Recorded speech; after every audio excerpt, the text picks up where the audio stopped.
Welcome all. In this video, we will talk more about buoyant force and we will talk when a particular body floats.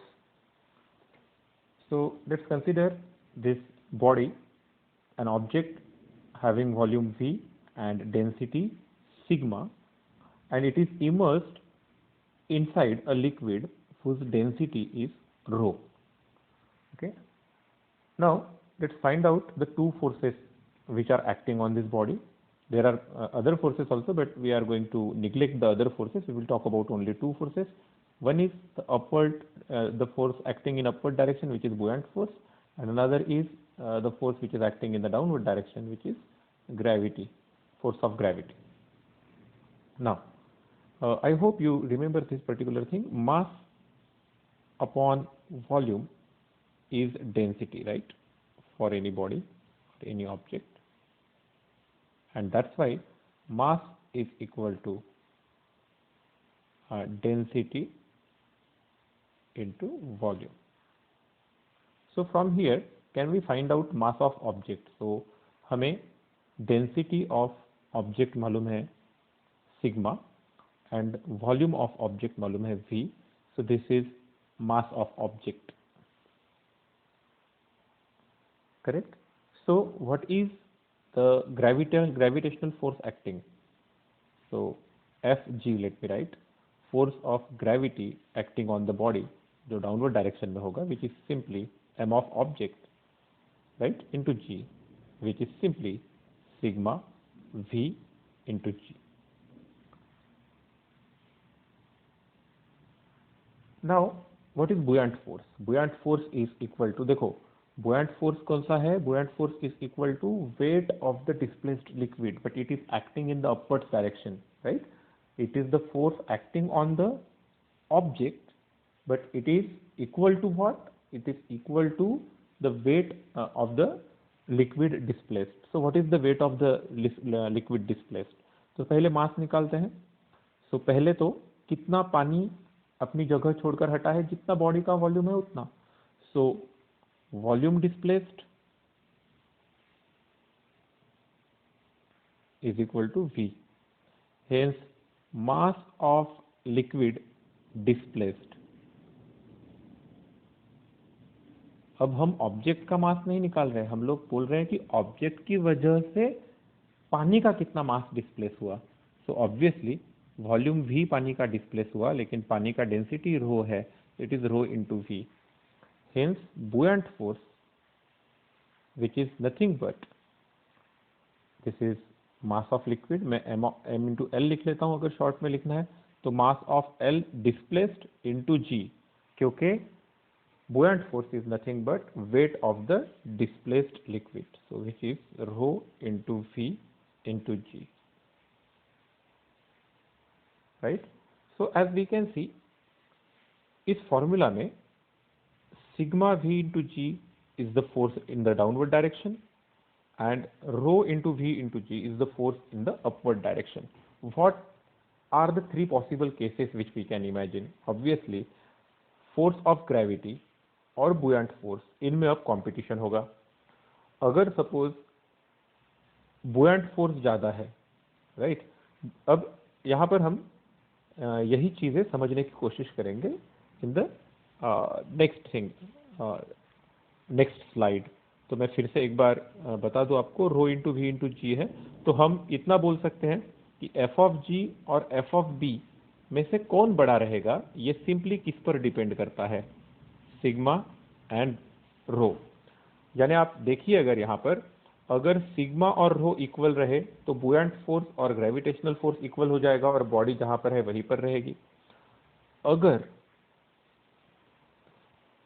Suppose अगर sigma रो से बड़ा है, यानी किसकी density ज़्यादा है, ऑब्जेक्ट की डेंसिटी ज़्यादा है, तो कौन ज़्यादा हो जाएगा? सिग्मा ज़्यादा है तो एफ ऑफ ग्रेविटी ज़्यादा हो जाएगा. F of gravity F of बुoyant फोर्स से ज़्यादा हो गई तो बॉडी क्या होगा? डाउनवर्ड डायरेक्शन में फोर्स एक्ट होगा, तो ऑब्वियसली इट विल सिंक. और अगर उल्टा होता है, यानी अगर sigma is greater than sigma is less than जी, यानी ऑब्जेक्ट जो दिया है उसका डेंसिटी लिक्विड के डेंसिटी से कम है तो इसका मतलब ग्रेविटी का फोर्स कम हो जाएगा बुयांट फोर्स से और बॉडी अपवर्ड डायरेक्शन में मूव होगी। इसलिए आपको मालूम होगा कि लेस डेंसिटी का कोई मटेरियल आप पानी के अंदर पकड़ने की कोशिश करो वो ऊपर की तरफ आता है।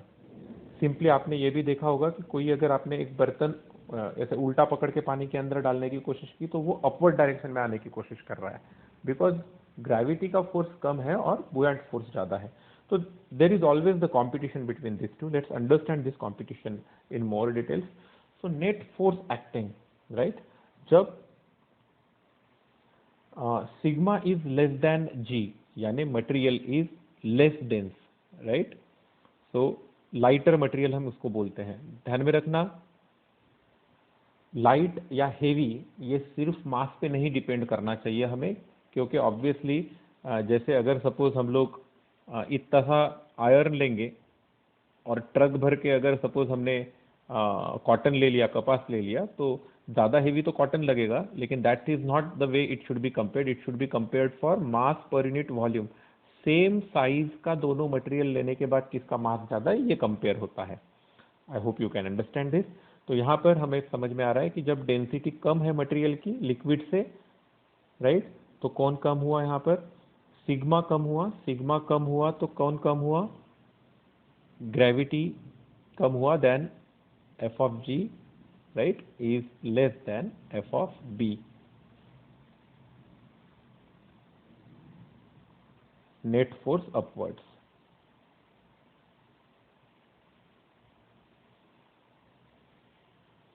जब दोनों इक्वल हैं तो ग्रेविटेशनल फोर्स और बुयांट फोर्स इक्वल हो जाएगा।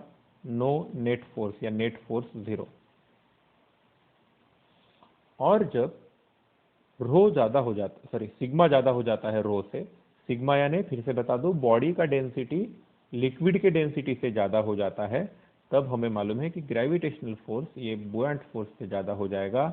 नेट फोर्स डाउनवर्ड्स होता है।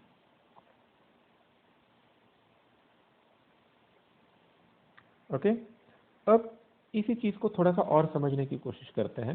सपोज हम लोग वर्टिकल मोशन की बात कर रहे हैं। कोई ऑब्जेक्ट है, हमने पानी के अंदर, पानी के यानी सॉरी लिक्विड के अंदर, पानी भी रह सकता है कोई लिक्विड के अंदर हमने कोई एक ऑब्जेक्ट लिया, राइट, और उसको छोड़ दिया। इनिशियल वेलोसिटी दी या नहीं दी, और उसके काइनेमेटिकल इक्वेशन सॉल्व करने हैं। तो एक केस होगी जिसमें ये दोनों के दोनों जो हमारे ऑब्जेक्ट्स हैं, राइट, ये दोनों के दोनों जो हमारे ऑब्जेक्ट्स हैं वो उनकी डेंसिटी अगर सेम है, दोनों ऑब्जेक्ट्स मतलब सॉरी ऑब्जेक्ट एंड लिक्विड, इनकी डेंसिटी अगर सेम है तो नो नेट फोर्स यानी zero net force is acting. यानी अगर आपने ये बॉडी कहीं पर रख दी पानी के अंदर, कितने भी लेवल पर लेके जाके रख दो, यानी आपने अगर यहाँ पर रखा तो यहाँ पर रहेगा, यहाँ पर रखा तो यहाँ पर रहेगा, जहाँ पर रखो वहीं पर रह जाएगा। और अगर आपने इस बॉडी को कोई एक फोर्स एक वेलोसिटी से इस डायरेक्शन में या नीचे से ऊपर छोड़ दिया तो it will move with constant velocity, because net force zero हो जाएगा। लेकिन अगर सपोज सिग्मा कम है रो से, यानी नेट फोर्स अपवर्ड डायरेक्शन में होता है, करेक्ट, तो अगर हमने कोई ऑब्जेक्ट को पानी के अंदर एज इट इज छोड़ दिया तो वो धीरे धीरे एक्सेलरेट करेगा अपवर्ड डायरेक्शन में, धीरे धीरे उसकी वेलोसिटी बढ़ जाएगी। Are you listening to this, right? अगर हमने छोड़ दिया सिर्फ पानी के अंदर तो वो धीरे धीरे अपवर्ड डायरेक्शन में बढ़ते जाएगा। जैसे ग्रेविटी के वजह से हवा में से कोई भी चीज नीचे नीचे गिरना शुरू होता था, दैट्स इट, वैसे ही। अब दूसरी एक केस समझ लीजिए। अगर हमने ऐसा कोई ऑब्जेक्ट डाउनवर्ड डायरेक्शन में कुछ इनिशियल वेलोसिटी से छोड़ा, लेकिन फोर्स तो अपवर्ड है, तो ये धीरे धीरे स्लो डाउन करेगा, एक मैक्सिमम डेप्थ तक जाके फिर ऑपोजिट आना शुरू करेगा। और अगर हमने नीचे से ही इनिशियल वेलोसिटी अपवर्ड डायरेक्शन में दे दी तो ये अपवर्ड डायरेक्शन में उसकी वेलोसिटी बढ़ते ही जाएगी। This will happen if the object is less dense than the liquid, and if the object is more dense than the liquid, तो अगर आपने उसको छोड़ दिया as it is zero velocity से, यानी तो वो डाउनवर्ड डायरेक्शन में मूव करना स्टार्ट करेगा, बॉटम तक पहुंचेगा। अगर हमने इसे अपवर्ड डायरेक्शन में वेलोसिटी भी दे दी, राइट, तो ये कुछ देर के बाद, सॉरी, अपवर्ड डायरेक्शन में अगर वेलोसिटी दे दी तो कुछ देर के बाद इसकी वेलोसिटी जीरो होगी और उसके बाद वो नीचे आना स्टार्ट करेगा। सो आई होप ये बहुत ही सिंपल सिनेरियोज है, आप समझने की कोशिश कीजिए। और यहाँ पर बस एक क्वेश्चन का आंसर कीजिए मेरे लिए। So this is the question for you. एक स्विमिंग पूल के अंदर, inside a swimming pool, a bowling machine kept under water throws 3 different types of balls horizontally. यहाँ पर एक ऐसे बॉलिंग मशीन है जो हॉरिजॉन्टल डायरेक्शन में, इस डायरेक्शन में बॉल्स थ्रो करता है, यानी वाटर के अंदर ये मशीन रखा हुआ है और वहां पर से ये बॉल फेंके जा रहे हैं पानी के अंदर। अब लिक्विड यानी वाटर की डेंसिटी रो दी है। अब यहाँ पर ब्लैक कलर का जो बॉल है वो स्ट्रेट लाइन में जाता है, इस तरीके से ट्रैवल करता है। रेड कलर के बॉल्स थ्रो करने के बाद धीरे धीरे ऐसे अपवर्ड डायरेक्शन में मूव हो जाते हैं, और ये जो पर्पल कलर के बॉल्स है ये आगे जाते हुए डाउनवर्ड डायरेक्शन में जाके बॉटम की तरफ चले जाते हैं। तो in this case match the following pair. आपको कॉलम ए में दिए गए हैं colours of the ball, black ball, red ball and purple ball, और आपको पूछा गया है डेंसिटी मोर देन रो किसकी है, डेंसिटी इक्वल टू रो किसकी है, डेंसिटी लेस देन रो किसकी है। तो जस्ट थोड़ा सा पॉज करके सोच लीजिए और अपने आंसर्स कमेंट में लिखिए। Thank you. मैं मेरे आंसर्स थोड़े दिन के बाद टॉप कमेंट में लिख कर रखूँगा। Thank you very much.